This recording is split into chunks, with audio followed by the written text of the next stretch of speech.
Здравейте! Аз съм Петя от Кажи и днес сме на бягането за животните. За 6-та поредна година правим това събитие.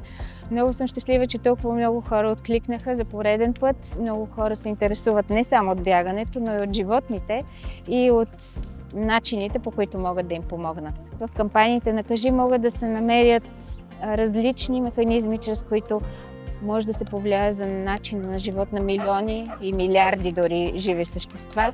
Така че предполагам, че всеки един от хората тук ще прояви интерес и ще се постарае да даде нещо от себе си, за да може в следващата година да натиснем повече промените за животните да се случат не само на национално, но и на европейско ниво. Една от тях е реформата в законодателството европейското за животните, премахване на клетките, премахване на фермите за ценни кожи, стратегия за премахване на опитните животни. Всичко това зависи от новата Европейска комисия и от новия Европейски парламент и от всички нас да продължаваме да натискаме да се случат тези промени за животните.